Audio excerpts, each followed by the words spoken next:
Riding और overloading, overloading. Overloading है ना। ओवरलोडिंग। हाँ, अब यहाँ पे दिक्कत क्या हो रही है, suppose I have to perform addition of two integer numbers. तो यहाँ पे क्या है, कोड, कोड में कुछ चेंज है क्या, इसका और इसका, एक फ्लोट है और एक no sir. Integer. There are two integer values and there are two float values, और say one integer one float value. In all these three cases, 1 2 3, if you see the code inside that function, all these three functions, is it changing anywhere? No sir. No sir. But still what we are doing, we are writing three different definition, three different function definition, wherein if you see definition is same for all. तो यहाँ पे क्या change हो रहा है, सिर्फ ये data change हो रहा है। ठीक है, तो हम क्या कर सकते हैं, instead of writing three different functions, I will write only one function here and I'll make a template of that. ठीक है, उसका हम क्या कर सकते हैं, टेम्पलेट बना सकते हैं।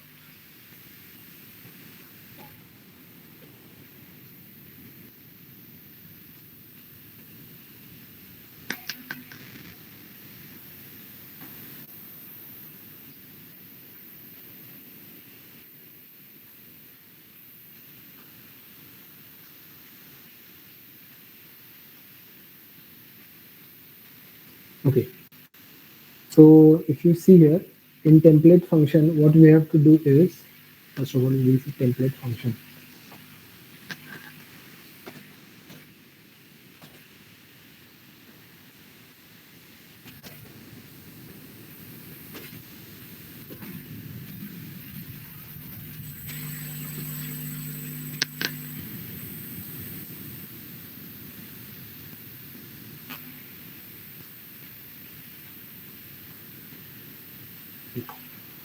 सो एज आई सेड अर्लियर कि हमें यहाँ पे ये बताना होता है कि क्या क्या चेंज होने वाला है। For example you see here, in case of addition program, I don't know what type of data will be there as a first parameter. I don't know what type of data will be there for second parameter. But what I know for sure is that I have two parameters, num1 and num2. The data of these two can be anything. For example, here it is integer.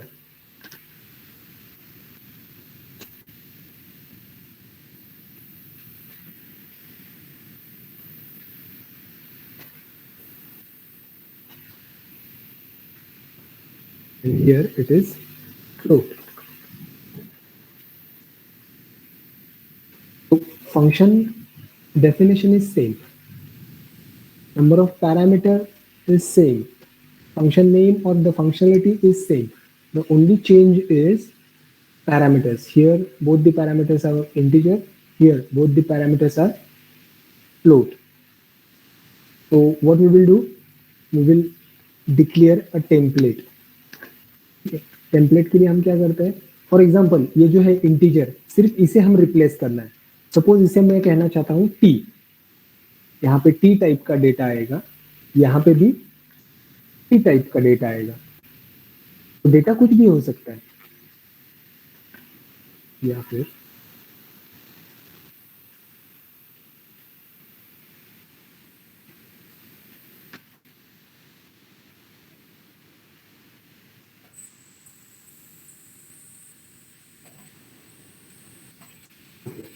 if you see here, if you compare these two functions with this function, so what is happening here, only this part is changing, 1 2, same here 1 2.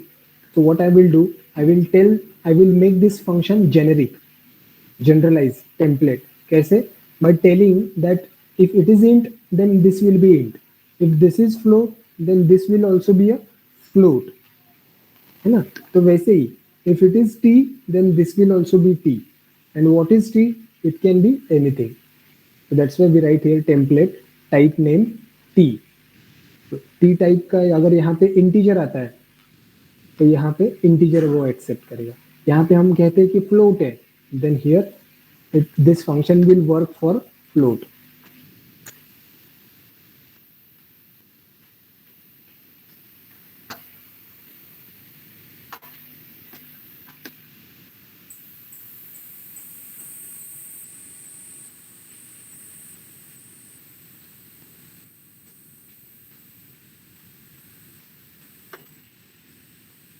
while calling function, we have to just specify that what this t is.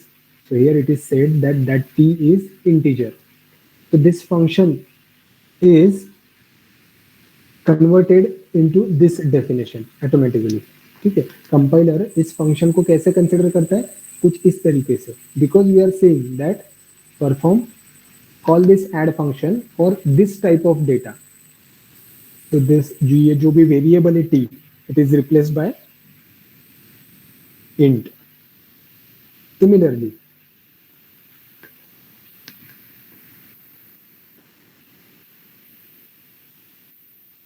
अब मैं क्या कहता हूं, p किस तरह का data type है, float type का, इसीलिए this p will be replaced by float. Here also float, here also float. So this can perform addition of two floats. In short, compiler will see that function as this function. There is no need to write these two. No, सिर्फ इतना ही होगा, generic function. सबको आ रहा है समझ में ये? Yes sir. Yes sir. Yes sir. Yes, sir. इसमें कोई डाउट है किसी को? No sir. No, sir. No sir. अच्छा, मैं अब यहाँ पे जो लिख रहा हूँ, ठीक है, यही हमारा इतना ही फंक्शन हमें कंसिडर करना है, इतना ही programming part. And what I am doing, whether it is working or not, I want it from your side.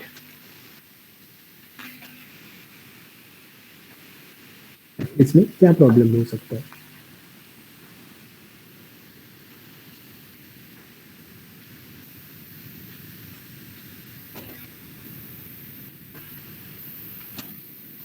Okay. Will this program work properly? या फिर इसमें कोई Sir. एरर आएगा?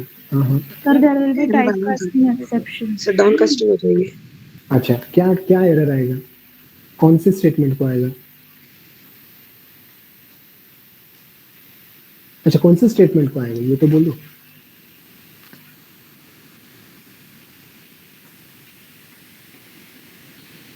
Sir add int ia वाला. I A. Why? कारण की int वापरलाय ना, म्हणजे Yes. Here, a int मध्ये टाइपकास्ट होऊन जाईल. correct. Here we are telling that this is integer. ठीक है. This add function has to operate on integer type of data. So here this t will be replaced by integer. तो यहाँ पे भी integer x, integer y. So I as an integer, a as an integer. So there may be a data loss or exception can be generated. ठीक है, क्योंकि यहाँ पे a है, तो कुछ इस तरीके से मैं कहना चाहता हूँ यहाँ पे add 2, 3.54. लेकिन क्योंकि यहाँ पे हमने लिखा है कि फंक्शन किस तरह का इनपुट एक्सेप्ट करने वाला है, इंटीजर टाइप का, तो इसलिए x और y दोनों कन्वर्ट हो जाते हैं इंटीजर वेरिएबल में. तो ये 2 + 3 होगा, लेकिन 0.54 नहीं होगा. So we may lose this data और एरर कैन बी जनरेटेड कि ये जो डेटा टाइप है वो मैच नहीं हो रहा है. तो हम ये कैसे सॉल्व कर सकते हैं, कोई आइडिया है किसी को?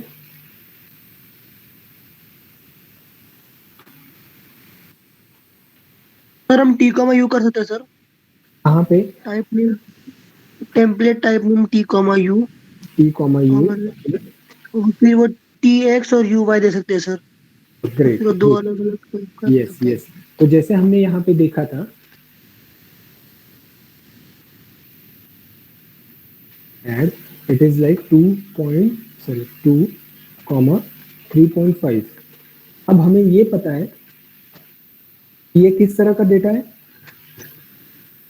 या फिर Integer. ये i किस तरह का डेटा टाइप है, इंटीजर. a किस तरह का वेरिएबल है, फ्लोट. फ्लोट. ठीक है, दोनों अलग अलग है. तो मैं ये कहना चाहता हूँ here in this definition that this can be of integer and this can be of float, है ना. तो here I have to specify that first will be of integer and second will be of type float. तो integer t, float u. So wherever you write t, it will be replaced by integer. Wherever you write u, it will be replaced by float. तो यहाँ पे x किस तरह का variable बन जाएगा, integer, और y हमें किस तरह का डेटा टाइप चाहिए? फ्लोट। फ्लोट। तो फ्लोट तो कैसे मेंशन होगा? As a u. So in this way you can take n number of data types here. लेकिन अब ये स्ट्रक्चर कैसा है? It can perform addition of two values. So you have that freedom that what type of values you want to pass. Now depending upon function definition, here the function call will change. अब मुझे a और b की addition करनी है with the help of this function. I have to perform addition of a and b. So how do I call that function?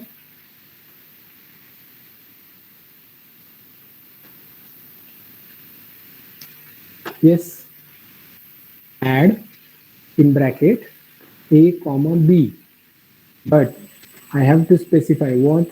Two data types. ठीक है, ये function definition क्या कर रहा है? फंक्शन डेफिनेशन ये कह रहा है कि that this function have two different data types t and u, out of which x will be of type t, y will be of type u. लेकिन अब मुझे एडिशन करते वक्त a का डेटा टाइप क्या है? फ्लोट. b का data type क्या है? फ्लोट. तो मेरा x वेरिएबल किस तरह का होगा? फ्लोट। और y वेरिएबल किस तरह का होगा? फ्लोट। दोनों फ्लोट है. तो in that case I have to write float comma float. That's it. ठीक है, यहाँ पे सिंगल फ्लोट नहीं चलेगा. क्यों? क्योंकि हम फंक्शन डेफिनेशन में कह रहे हैं कि accept two different data types. सबको समझ में आ रहा है? Now, Yes, sir. we will Yes, sir. change this function definition a little bit. कैसे?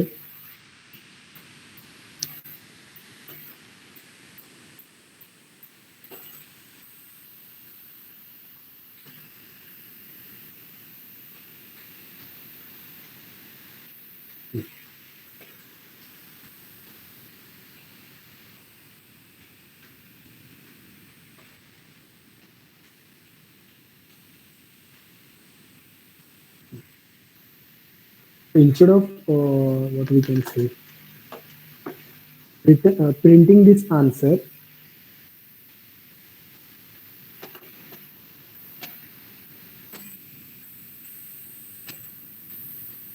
I want to return that answer. ये फंक्शन क्या कर रहा है? This is the function which is whose function name is, this function name is add, which accepts two integer parameters. It performs addition of those two integer values and it returns the answer. It returns the addition. तो दोनों integer है, इसीलिए answer भी integer ही होने वाला है. तो इसीलिए मैंने यहाँ पे ऐसे लिखा. तो let's consider this ijk and I want the generic function for this, function template for this. तो क्या लिखूँ मैं? कैसे लिखूँ?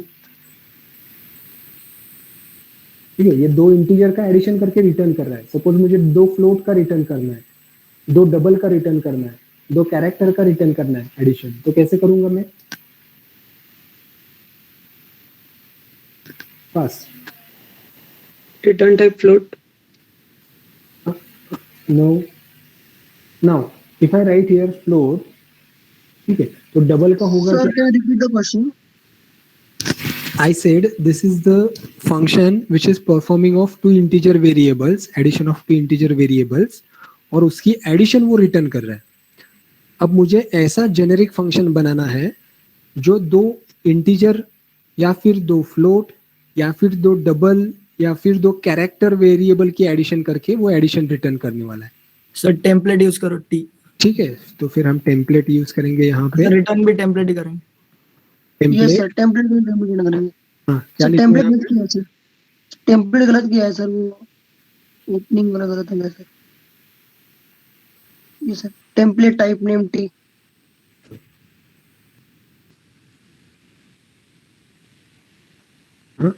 टेम्पलेट टाइप नेम टी और वो हो जाएगा sir T add T int X comma T int Y. Sorry T Y T X. तो क्योंकि ये इंटीजर है इसीलिए यहाँ पे 30x और ty असर ठीक है tx ty और रिटर्न टाइप t और t एंड यस t तो जहां जहां पे इंटीजर आहे z पण t पाहिजे बरोबर झेड पण टी पाहिजे का कारण आपण ऍडिशन त्याची करतोय बरोबर हे आलं लक्षात सगळ्यांच्या आता माझं परत सेम क्वेश्चन आहे तर तुम्ही मला सांगा हे कसं होऊ शकतं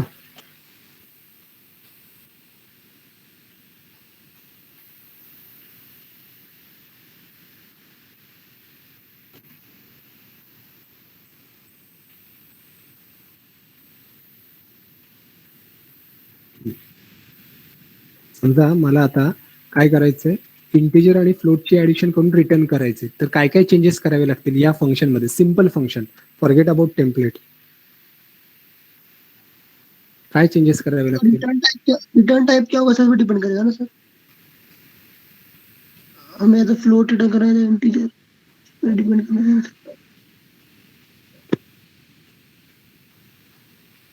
Mihir Mihir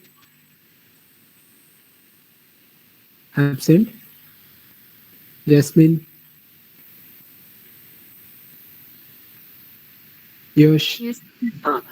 Jasmine can you help me here what should I do now I want to perform addition of integer and float and I want to return final answer तो क्या करना होगा मुझे यहाँ पे इस फंक्शन में चलो बोलो गलत रहने दो कोई दिक्कत नहीं है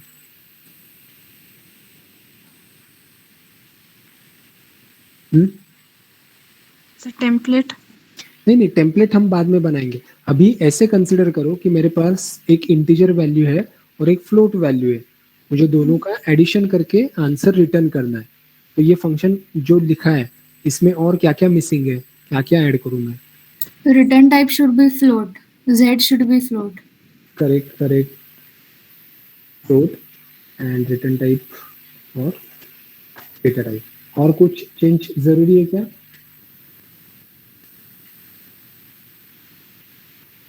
Yes, ma'am.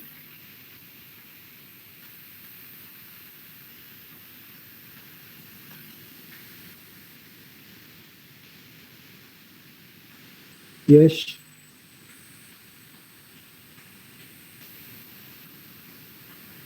Yes. Shreyas.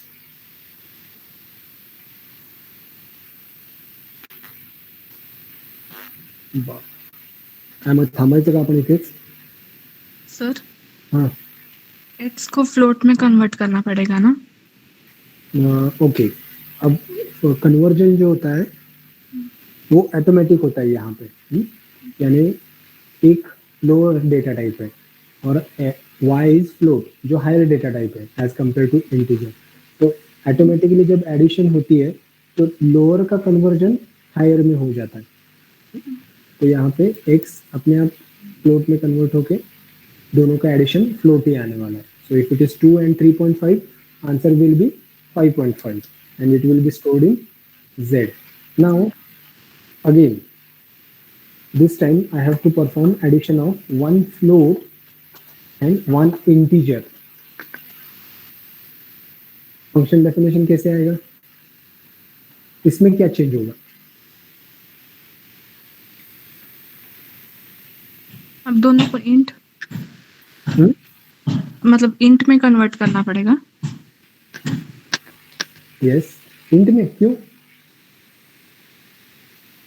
Float और इंटीजर क्या होना चाहिए फ्लोट ही होना चाहिए तो ये डेफिनेशन सिर्फ मैंने पैरामीटर का सीक्वेंस चेंज किया है इससे यहाँ पे आंसर में कुछ चेंज नहीं होने वाला है again if you see float is say 3.5 and 5 so answer is 8.5 again float so it will be float only that means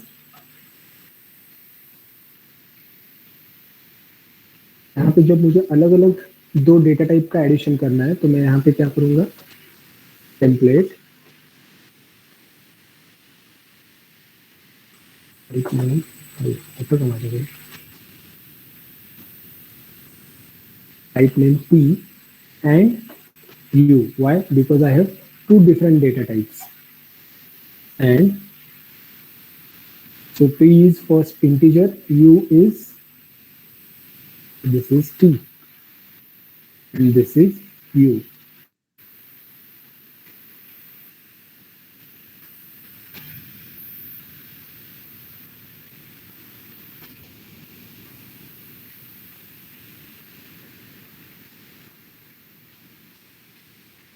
Okay, now I want to perform addition of C and K. C and K. और से K and C. कैसे लिखूं? कोई भी बोलो. Add int comma void sorry float.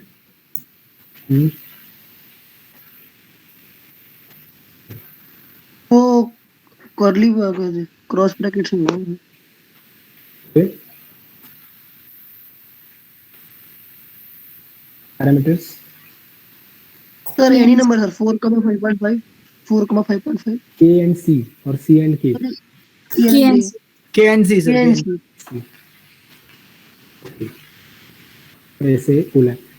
मैं इसी का कुछ ऐसे लिख सकता हूँ क्या? Instead of first statement, can I write like this? Yes sir फिर पैरामीटर सी कॉमा के हो जाएंगे बट सर हमें ये मतलब डेटा टाइप मेंशन करने की जरूरत नहीं होती ना सर हम सिंपली ऐड सी कॉमा के भी कर सकते हैं सर चाहते तो सर हम सिंपली ऐड सी कॉमा के भी लिख सकते हैं सर वो तो हमने डाटा टाइप्स मेंशन किया हुआ है सर फ्लोट कॉमा इंट अब यहाँ मैंडेटरी नहीं ना सर चलता है, वैसे भी लिखेंगे तो भी चलता है, लेकिन हम प्रोसीजर फॉलो करेंगे सो दैट हमें पता चलेगा कैसे। अभी देखो, अगर मैंने ऐसे लिखा तो क्या होगा? सही आंसर आएगा क्या या नहीं आएगा? नो सर नहीं है रिटर्न टाइप इंटीजर हो। यस, रिटर्न टाइप, क्योंकि हमारा सेकंड वाला है, तो सेकंड वाला है यानी इंटीजर है, तो this z will be of type integer, तो float plus integer is float, लेकिन because this z is integer, जो फ्रैक्शनल पार्ट है डेसिमल पॉइंट के बाद वाला वो स्टोर नहीं किया जा सकता। इसलिए अगर इस केस में आंसर आ रहा है 3.4, तो in this case we will get answer as 3 only. Are you getting me? Yes sir. Yes इन सारी चीजों का ध्यान रखना है कि हम फ्लोट इंटीजर, अब देखो यहाँ पे दोनों का फंक्शन डेफिनेशन सेम ही है, दोनों में दो अलग डेटा टाइप यूज किए जा रहे हैं, लेकिन फिर भी एक का आंसर अलग है, दूसरे का आंसर अलग है। क्यों? Sequence matters.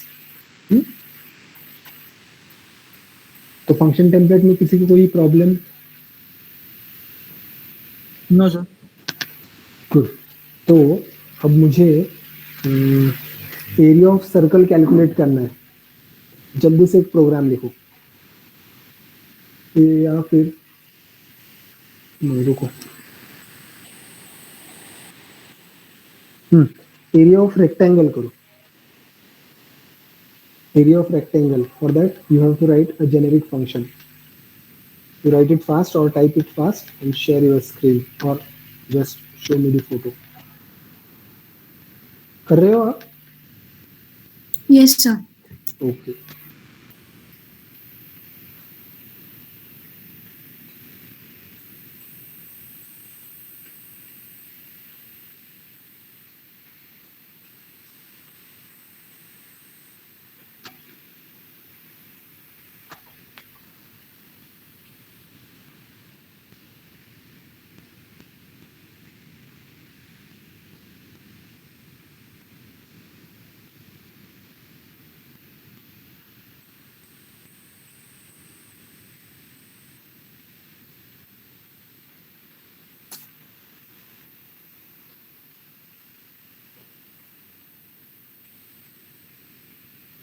First year start हो गया offline mode.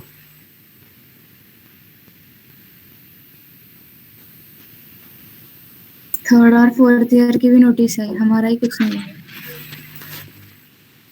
Lucky people.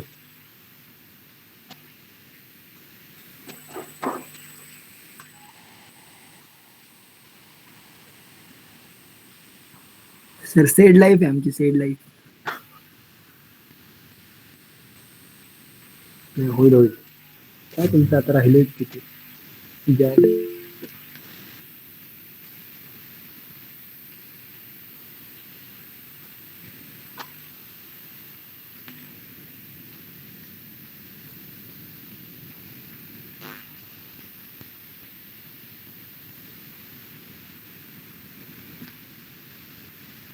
Sir file handling सिखा सकते हो सर? हम्म? फाइल हैंडलिंग सिखा सकते हो सर? हाँ, इसके बाद हम नेक्स्ट लेक्चर में वही देंगे. नहीं सर, कल ओपी का एग्जाम है सर उसके. मग आता इतका वेळ झोपले होते काय? अगोदर ते सांगितलं असतं ते शिकवलं असतं. वराती मागून घोडे आहेत तुमचे.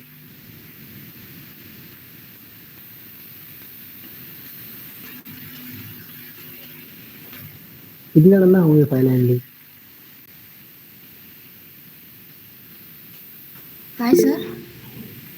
फाईल हँडलिंग किती जणांना हवं आहे?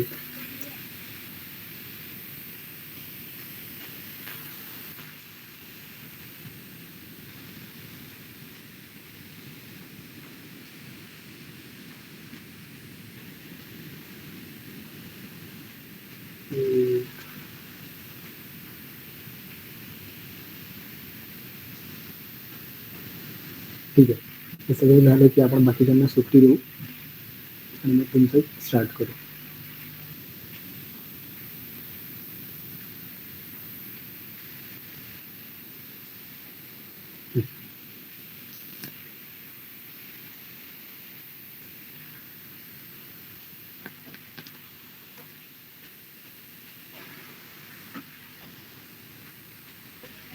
पण टेम्पलेट येत आहे का? मग आपण डायरेक्टली फाईलला स्विच करायचं का? यस सर, टेम्पलेट का आइडिया है सर. फाइल हैंडलिंग बाकीच्यांचं काय? Yes sir. Yes, yes, sir. Okay, ठीक आहे.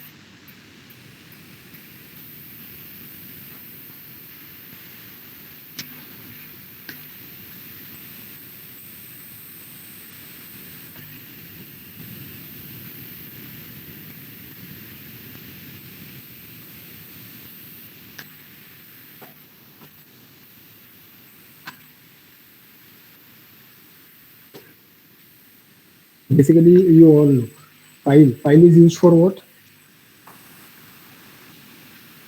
To store data. Store data permanently. Permanently. Yes, that word is important. ठीक है? To store data permanently, because we store data in variable also, but still why to use files? Because whenever you turn off your PC or power off your PC, तो उस वक्त क्या होता है? whatever data you have stored, that will be lost. So what we need is a file. ठीक है? That means a file like this जो मैंने टाइप किया था. ठीक है? जो जब मैं क्लोज करता हूँ और फिर से सेव करके फिर से ओपन करता हूँ, तो I get that data as it is without changing anything. So similarly, we can create files with the help of this file handling. So file handling में क्या होता है? Basically, it consists of 3 classes. One is of string. ठीक है? This f string. ठीक है? File string. f string is file string. उसके आगे अगर आप o लगाते हो तो आउटपुट स्ट्रीम, आई लगाते हो तो इनपुट स्ट्रीम. ठीक है? इसीलिए of stream, if stream, F stream. अब ये जो ऑफ स्ट्रीम, हाँ ठीक है. सबसे पहले फाइल कोई भी हो वो ओपन कैसे करते हैं?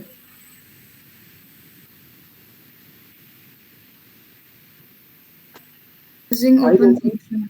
फाइल ओपनिंग के 2 तरीके होते हैं. एक with the help of constructor and second with the help of function. If you see here, one is with the help of constructor. अब कंस्ट्रक्टर का काम क्या होता है? ठीक है, कंस्ट्रक्टर को हम क्या करते हैं? पैरामीटर पास करते हैं सिर्फ with the help of class name, and while creating object we provide parameters. तो जैसे पैरामीटराइज कंस्ट्रक्टर होता है, ठीक है, I am not talking about default constructor, I am talking about parameterize constructor. तो यहाँ पे जो parameterize ifstream is a class, fin is a object and to that object we are passing file name। या फिर आप पहले object create करो like this, if stream fin, तो ऑब्जेक्ट यहाँ पे क्रिएट हो गया। अगर आप इमीडिएटली कुछ वैल्यू पास कर रहे हो तो वो कंस्ट्रक्टर हो गया। लेकिन यहाँ पे हमने क्या किया है, सिर्फ ऑब्जेक्ट क्रिएट किया है and then it has a member function. जैसे हमारे क्लास के ऑब्जेक्ट होते हैं स्टूडेंट, स्टूडेंट एस, उसके बाद हम क्या करते हैं, if I want to accept values, get data, then I call that function s dot get data। वैसे ही इस क्लास में एक फंक्शन है जिसका नाम ओपन है। तो हम क्या करते हैं, if stream fin, so this is object name dot open in bracket we provide file name। opening mode is optional, ठीक है, ओपनिंग मोड आप दे भी सकते हो, अगर नहीं देना चाहते हो तो बस इतना ही लिखो, fin.open file name semicolon, that's it. ठीक है, so there are different file opening modes that we will see later। First of all, so now what we want to do is we want to write something to the file। ठीक है, अब हम लिखना चाहते हैं, आपको सी out याद है, सी आउट और सीन, इसमें से म्यूट फॉर करना ही नहीं, हाँ, सी आउट और सीन, इसमें से सी आउट का काम क्या होता है,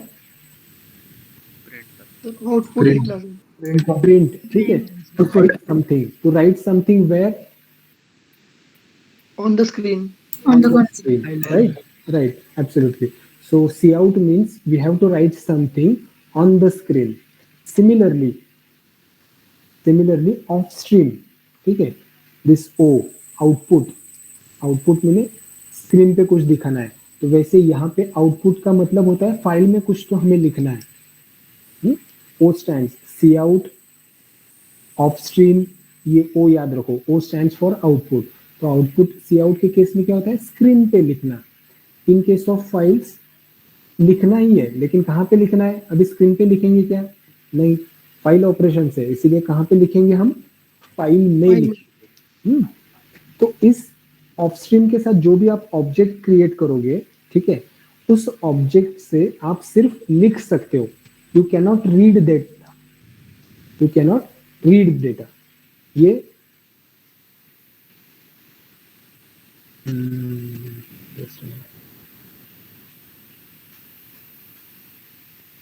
या फिर यहीं पे करते हैं। So you have upstream, which is used for writing, right? Output.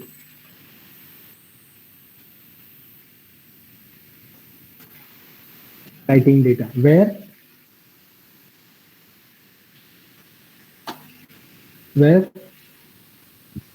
File। To the file। file। Writing to file. ठीक है। Similarly, if stream यानी scene,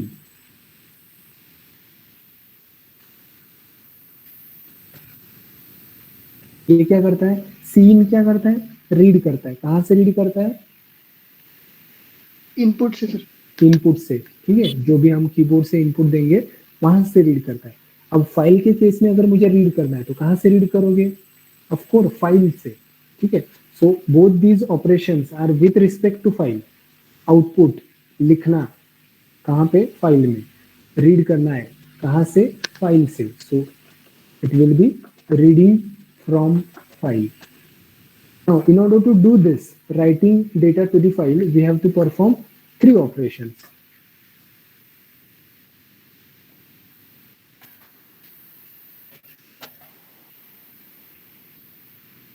Suppose यही मेरी फाइल है,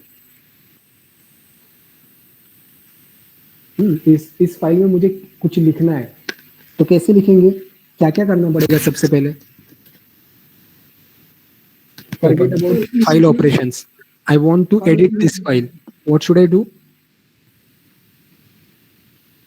सर पहले ये फाइल ओपन करेंगे, yes, first open the file, second of stream का ऑब्जेक्ट जनरेट करेंगे. you do the changes or you write something to the file. So first of all, in order to write to the file, what we have to do? Open a file. Then Second, write and then close. write something to Write. the file. Whatever you want to write data to file. और उसके बाद अब इसमें मेरा type करके हो गया, मैं क्या करूंगा? Close the file. ठीक है, तो वैसे करेक्ट क्लोज फाइल. वैसे ही जब हम बात कर रहे हैं इफ स्ट्रीम की, इफ स्ट्रीम में हम क्या करेंगे? रीड करना है. तो रीड करने के लिए क्या करना होता है? सबसे पहले open a file, then read data from file, then close the file. ठीक है, अब इसके साथ सिर्फ यही हो सकता है, बस राइट ही कर सकते हैं.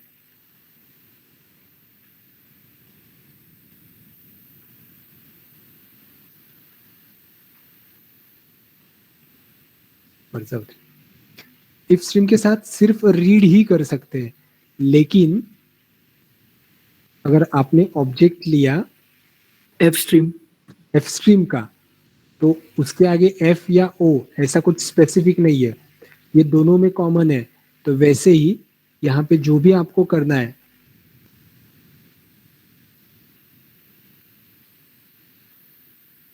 रीडिंग और राइटिंग टू और फ्रॉम फाइल, ठीक है, writing to the file, reading from file, ये दोनों ऑपरेशन कर सकते हैं. अब देखो, जब इसके साथ मैं सिर्फ राइट ही कर सकता हूं, तो फाइल ओपन करते वक्त मुझे मोड बताने की जरूरत है क्या? Hello, No sir. नो. तो यहाँ पे ऑफ स्ट्रीम मैं जब ऑब्जेक्ट बना रहा हूं, से F out, because I am writing, तो in that case I don't have to mention file opening mode. तो एफ आउट डॉट ओपन नाम का फंक्शन है. कौन सी फाइल ओपन करनी है? से सैंपल डॉट टीएक्सटी. ठीक है, ये लिखना होता है डबल कोट्स में फाइल का नाम. अब फाइल का नाम फुल पाथ के साथ भी लिख सकते हो आप. अगर उसी फोल्डर में, जिस फोल्डर में आपका प्रोग्राम है, उसी फोल्डर में अगर ये sample डॉट टीएक्सटी है, then you can directly write like this. Otherwise you have to mention path. C drive पे my doc करके जो फोल्डर है, उसके अंदर sample डॉट टीएक्सटी है. समझ में आ रहा है? Hello, Yes, sir. Yes sir. अब इसमें मैंने डबल स्लैश दिया है. क्यों दिया है?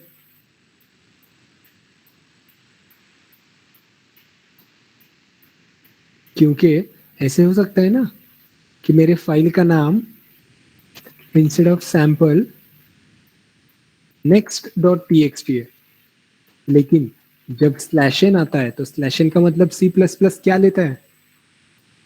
New line. है ना, next line. Next line. So it won't understand कि एक्चुअली ये क्या है. So in order to tell that this is just as a character, not an special character, slash N का स्लैश नहीं है, तो सिर्फ स्लैश है, वो बताने के लिए हमें एक और स्लैश देना पड़ता है.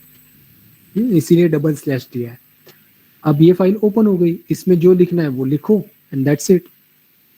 Similarly, whenever you want to open a file for reading, then in that case what you can do is you can directly use if stream का है, इसलिए मैं fin लिखता हूँ, या फिर कुछ भी लिखो आप, आपको जो लिखना है.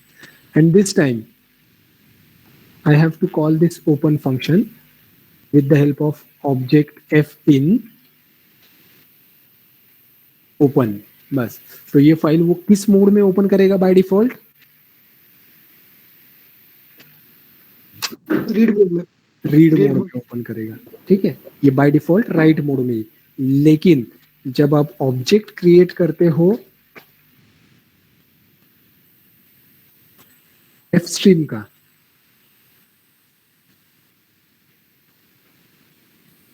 और अब यहाँ पे मैंने लिखा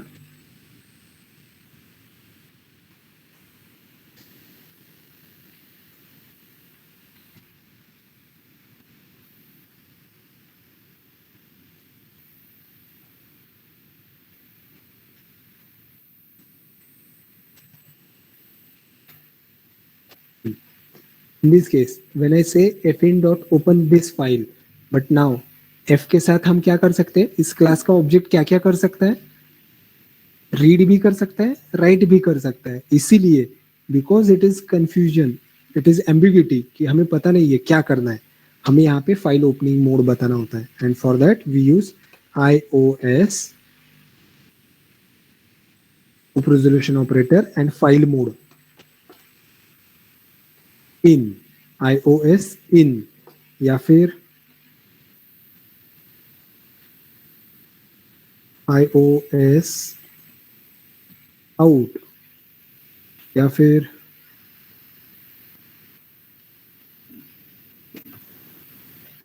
iOS app append, ठीक है। ऐसे अलग अलग उसके फाइल ओपनिंग मोड है। अगर मैंने ऐसे लिखा तो फाइल किस मोड में ओपन होगी,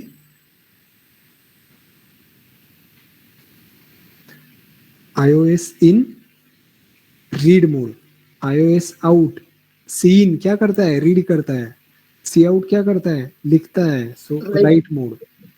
सो if I use this statement file किस मोड में ओपन होगी, रीड। और अगर मैंने fin dot open this file name comma iOS out लिखा सिर्फ तो राइट। और अगर मुझे दोनों करना है, रीड भी करना है, राइट भी करना है, then what I can do is I can bitwise or correct or iOS out। तो अब ये क्या हो गया, दोनों रीड मोड में भी ओपन हो गया, राइट मोड में भी ओपन हो गया, दोनों कर सकते हो आप, रीड राइट, ठीक है। और जो भी ऑपरेशन है, सपोज राइट है, रीड राइट है, वो होने के बाद हमें फाइल क्लोज भी करनी होती है with help of object.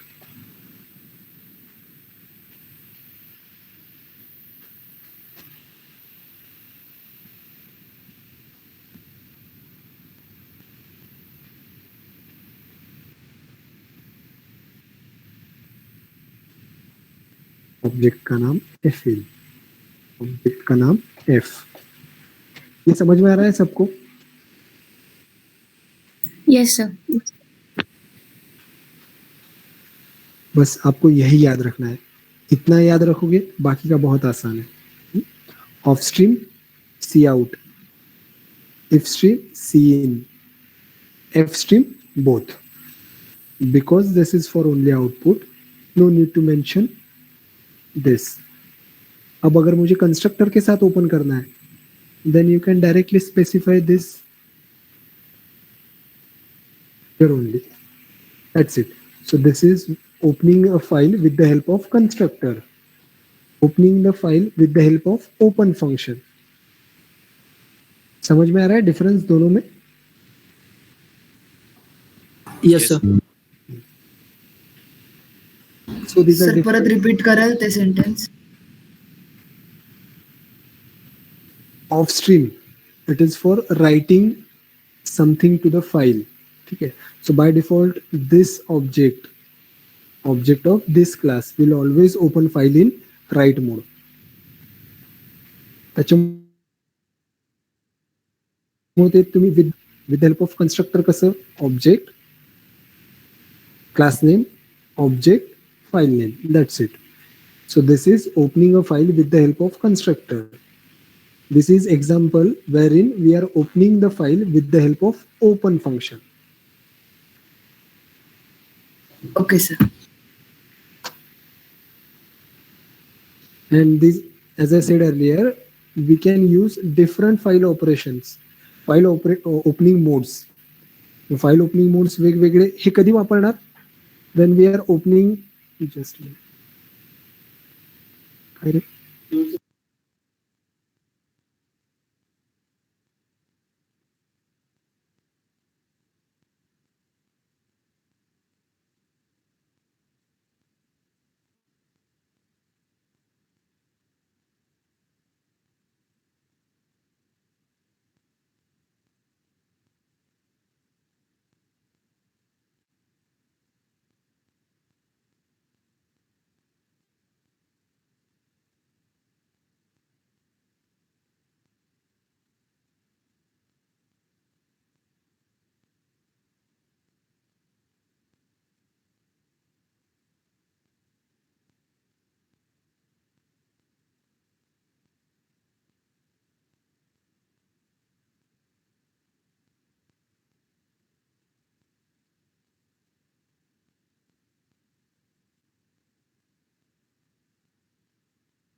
Okay, so these are the different file opening modes.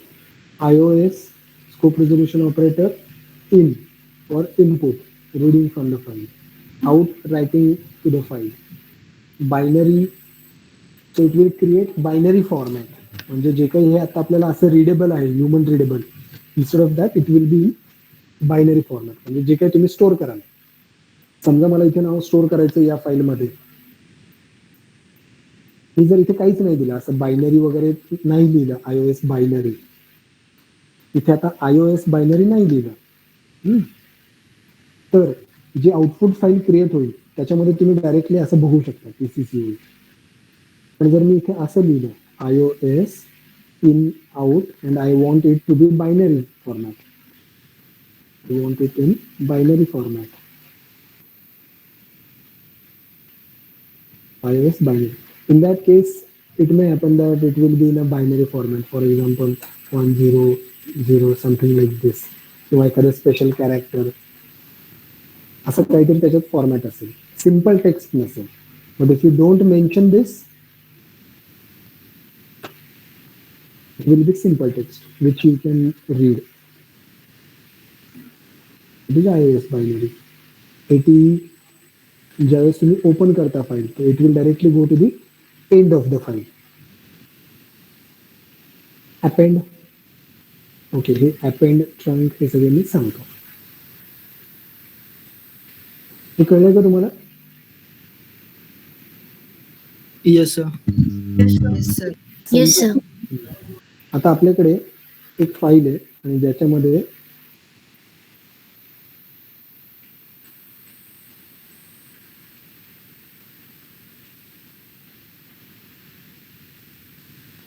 Suppose असेल काय, नेम आणि roll number, name, roll number,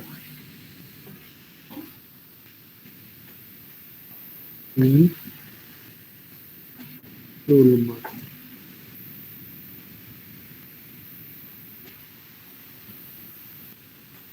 Like this. So this file consists of 4 records, 1, 2, 3 and 4. ठीक आहे. म्हणजे याच्यात काय काय आपल्याकडे नेम अँड रोल नंबर. आता हे ऑब्जेक्टने आपल्याला राईट करता येतं. Now every file which you open, जसं इथे आपण बघितलं, हे कशासाठी वापरतो फक्त आपण,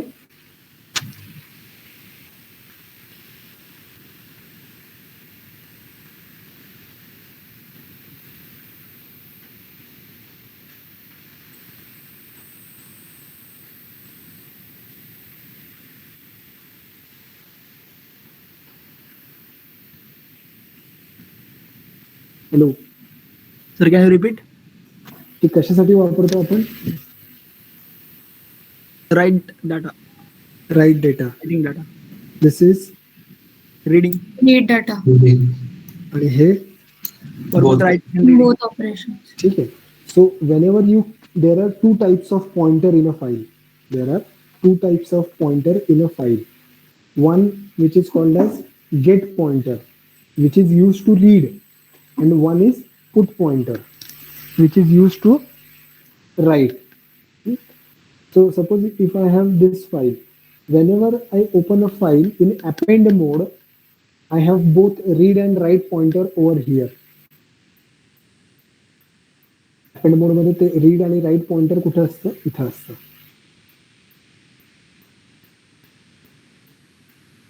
Append म्हणजे add at the end ना.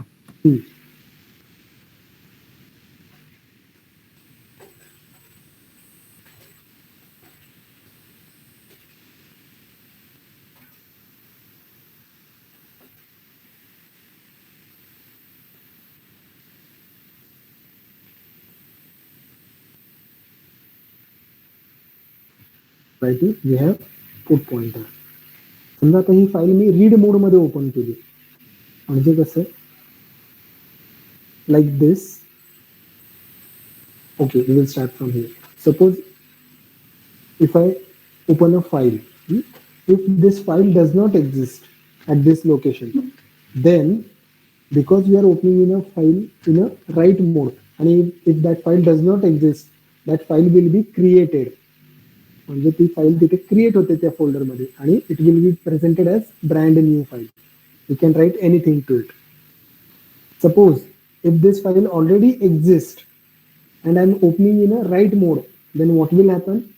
Whatever data is there in that file, it will be erased and this file will be presented as a brand new file. What I said? Can anyone repeat?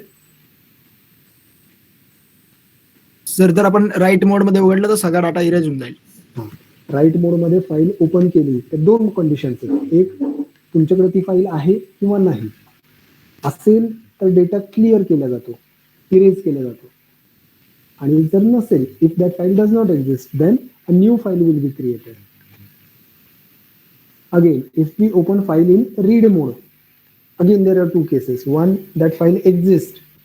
Second, that file does not exist. If that file does not exist, then it will generate error. It will return different value. But if file exists, then file मध्ये कुठला pointer असेल मग? हा, gate pointer. मग तो gate pointer कुठे असतो? इथे राहतो. तो पॉइंटर आहे. Instead of that, it will be here, read pointer. येते का लक्षात? ऑफ स्ट्रीम मध्ये कुठला पॉइंटर असतो? फक्त पुट पॉइंटर. इफ स्ट्रीम मध्ये कोणता पॉइंटर असतो? फक्त गेट पॉइंटर. आणि एफ स्ट्रीम मध्ये कोणते पॉइंटर असतात? दोन्ही असतात, get as well as put. हे लक्षात येते का? Yes, sir. Yes, sir.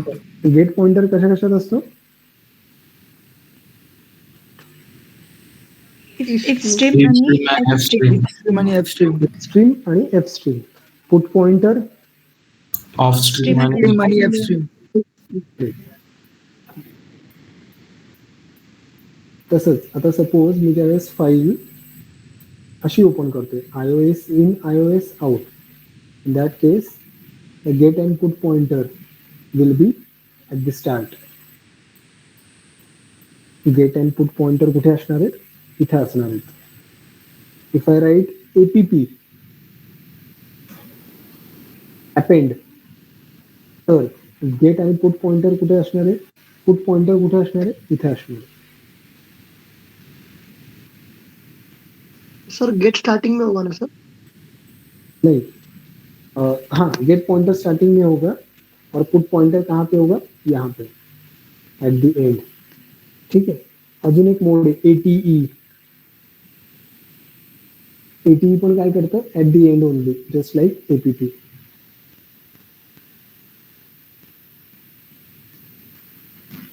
At the end.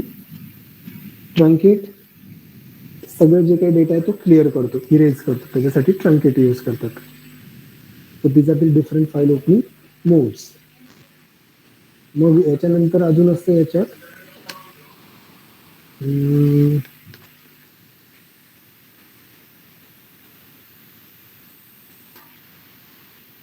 फाईलमध्ये राईट कसं करतात.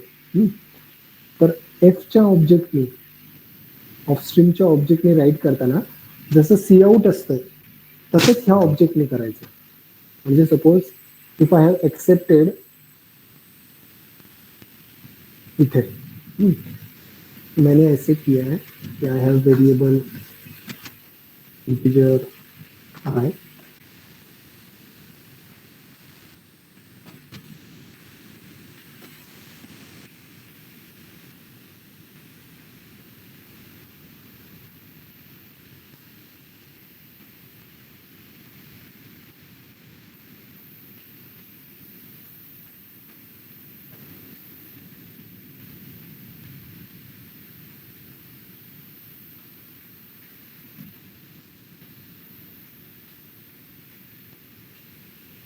ऐसा है, and I want to write this to the file. तो किस ऑब्जेक्ट से राइट करूंगा फाइल में?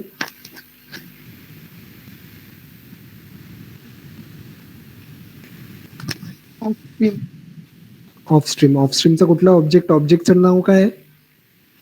Of stream dot F out.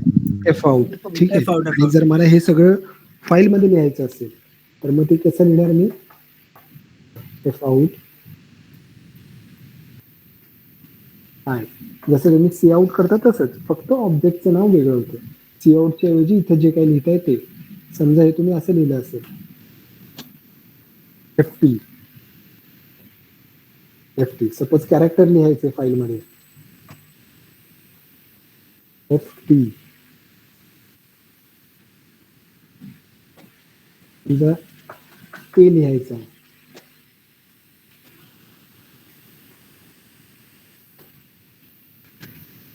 Are you getting this? मग आता हे कसं लिहिलं जाईल, सपोज यहाँ पे सी आउट लिखा होता मैंने इन तीनों स्टेटमेंट के लिए, तो किस तरह से डिस्प्ले होता,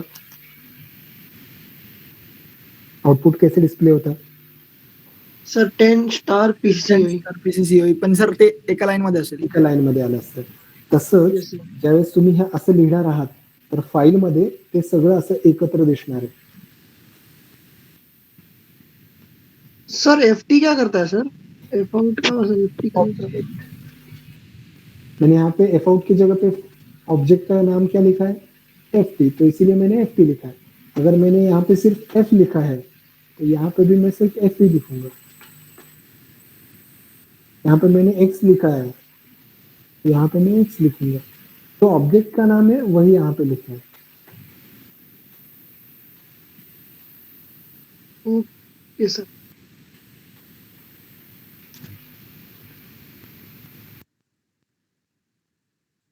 सर एस्ट्रीम में उनका डिफॉल्ट एक राइट फंक्शन आता है ना सर? एक मिनट मेरा एक कॉल आ रहा है, मैं एक मिनट.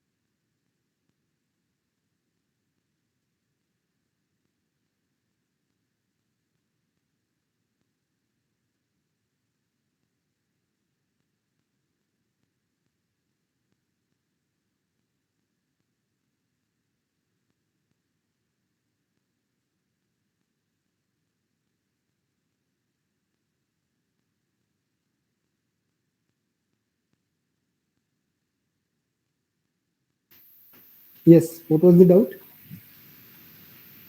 सर एस्ट्रीम में उनका डिफॉल्ट फंक्शन होता है सर रीड और राइट के लिए.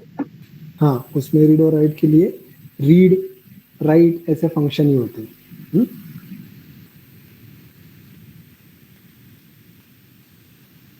Now if you see here, the object name is fout, so that's why fout line. Line is a variable wherein they have accepted the data with the help of this function. आणि ते लिहिले. आता इथे बघा पुढे endl लिहिलेलं आहे.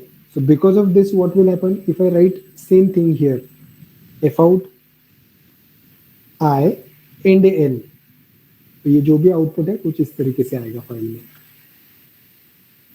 तीनों के लास्ट में अगर मैंने एंडेल लिखा तो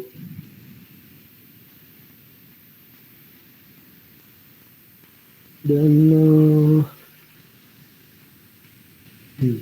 एफस्ट्रीम के केस में अगर देखो यहाँ पे एफस्ट्रीम का जो ऑब्जेक्ट है उसके साथ हम सिर्फ फाइल नेम नहीं बल्कि फाइल मोड भी लिखते हैं, because here we don't know whether you want to read or write. When you are creating object of ofstream, everyone knows that this is for writing only, so that's why there is no need to mention mode. Okay, so अच्छा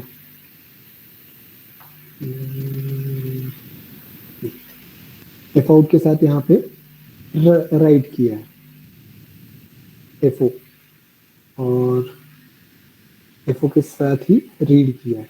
अब यहाँ पे क्या होता है, gate line function क्या करता है, जो आप यहाँ पे मेंशन करते हो वहां से डेटा रीड करके इसमें डालता है.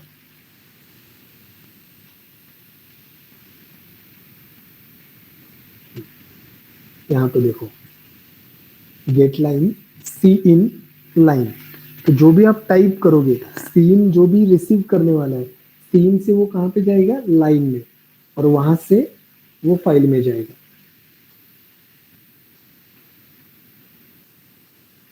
रीड कर रहा है, कहाँ से रीड कर रहा है, एफइन, एफइन यानी फाइल का ऑब्जेक्ट, यानी फाइल से रीड कर रहा है और लाइन में स्टोर कर रहा है, और सी आउट लाइन करने के बाद आउटपुट स्क्रीन पे दिखा रहा है। ओके, इसमें कोई डाउट है अभी तक जो हुआ है यहाँ पे?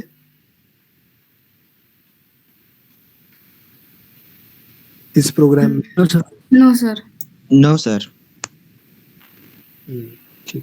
So this is writing random variables to the file. For example, like this: I, ch, character, integer, character array. ऐसे random variable अगर लिखने हैं तो आप कुछ इस तरीके से लिख सकते हो, और रीड भी करने हैं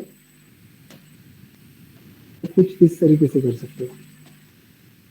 तो फाइल से जो भी रीड होगी इंटीजर वैल्यू, वो किस में आएगी, आई में आएगी। लेकिन रीड और राइट करने का और एक तरीका है, with the help of object.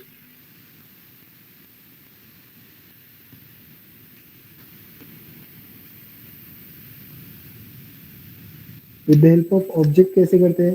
तो जो आप नॉर्मल प्रोसेस है स्टूडेंट की इंफॉर्मेशन एक्सेप्ट करने का, वैसे ही करोगे। You will write a class student, age, roll number, everything, get data, put data. तो गेट डेटा से जो भी आप ऑब्जेक्ट में वैल्यूज लोगे, ठीक है, उसके बाद आप क्या करोगे, मैं यहाँ पे दिखाता हूँ। Suppose we have class student,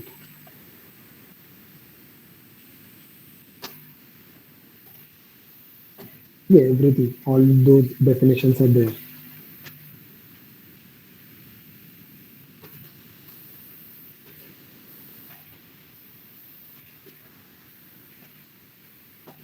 Then s dot get data। ठीक है, इससे क्या होगा,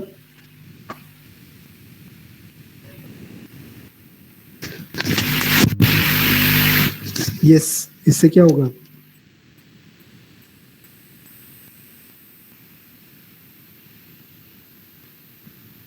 input data, data input data input हो रहा है, ठीक है, एस में।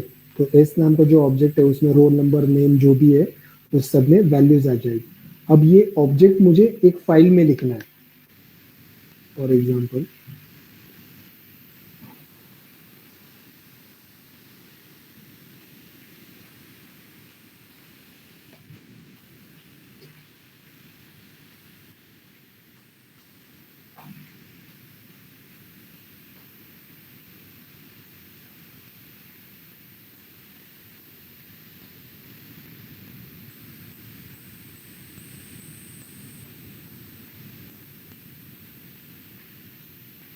सर म्हणजे तो इनपुट घेतलेला डेटा फाईल मध्ये राहायचा आहे।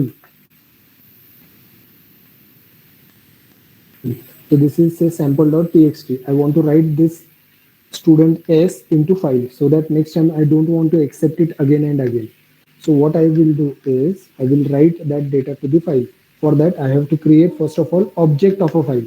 तो कौन सा क्लास का ऑब्जेक्ट मुझे क्रिएट करना पड़ेगा? एफ स्ट्रीम, एफ स्ट्रीम, क्योंकि हमें ऑब्जेक्ट राइट करना है। तो एफ स्ट्रीम का F, open a file, F dot open, क्या है parameters, file name, sample dot element,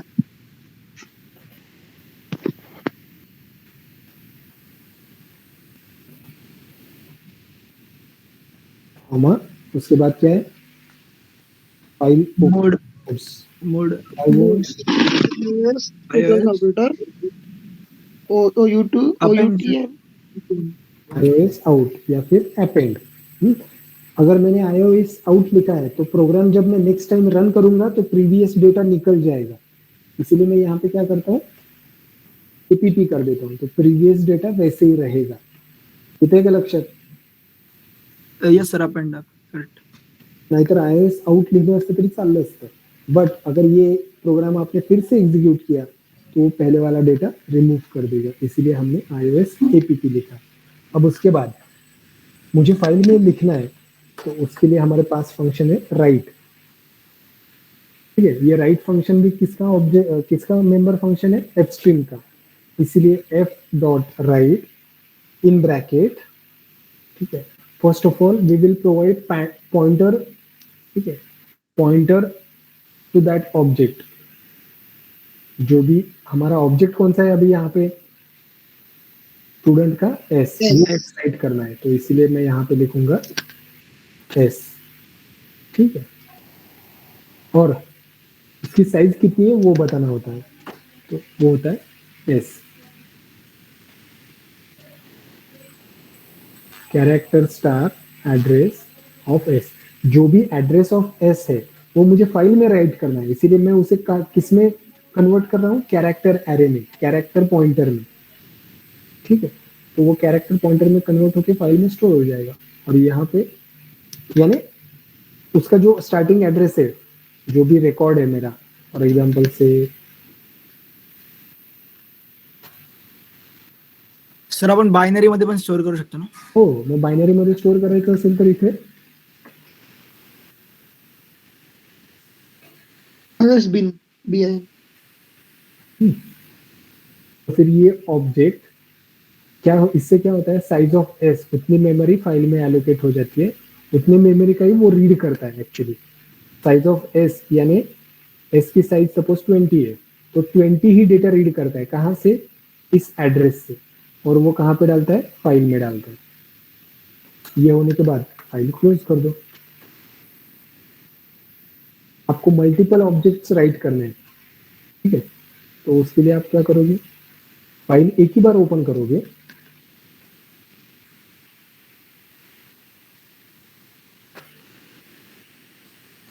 file open किया, स्टूडेंट का एस, ठीक है, now here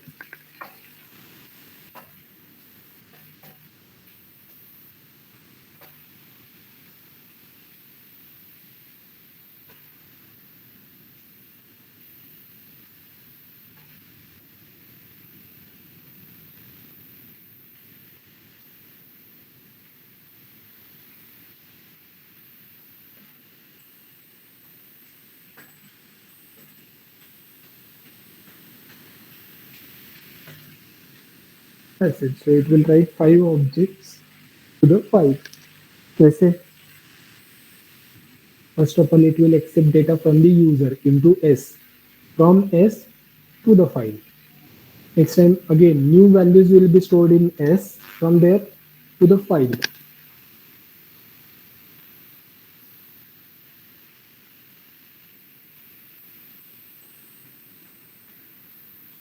Next time, new value.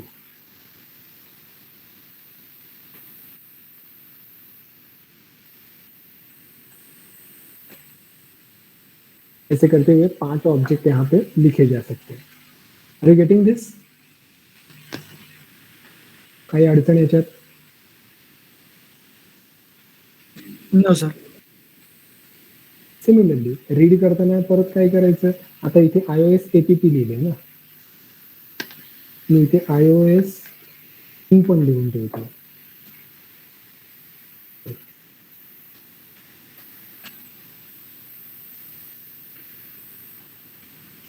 आणि फाइल क्लोज करायच्या ऐवजी मी इथे काय करतो,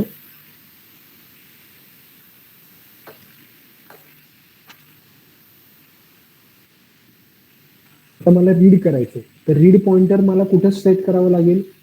इथे रीड पॉइंटर म्हणजे कुठला पॉइंटर? रीड पॉइंटर रीड करण्यासाठी कुठला पॉइंटर असतो?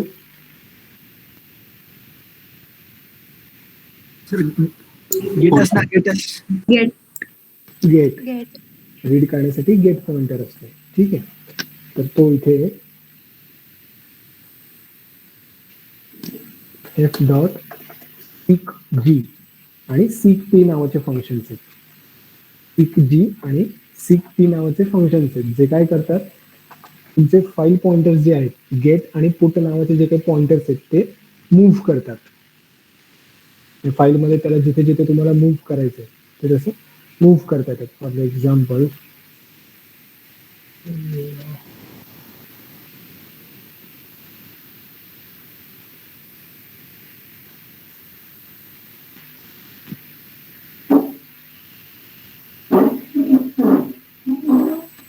बघ, त्याला पॅरामीटर्स असतात. तुम्ही बघा नंतर. ठीक आहे, याला पॉईंट 2 पॅरामीटर असतात. एक, तुम्हाला किती यांनी मूव्ह करायचं, किती पॉइंट्सनी मूव्ह करायचं आणि कुठून मूव्ह करायचं.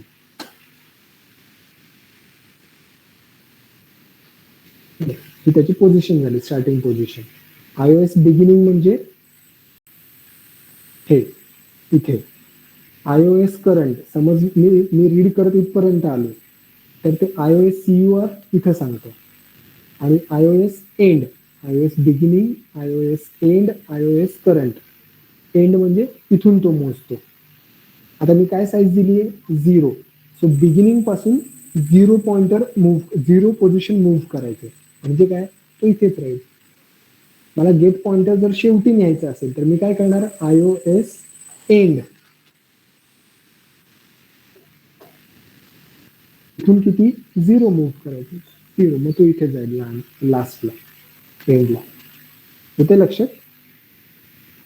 या सीक बरोबर कसं प्रोग्रामिंग करायचं, एखादा डेटाबेस कसा क्रिएट करायचा, हँडल करायचा, that we will see in next lecture.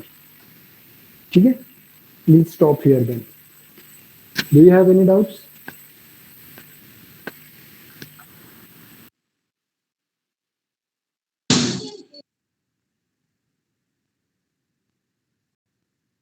Sir आप बस ऑब्जेक्ट डिलीशन सिखा दो, डिलीशन कैसे करते हैं.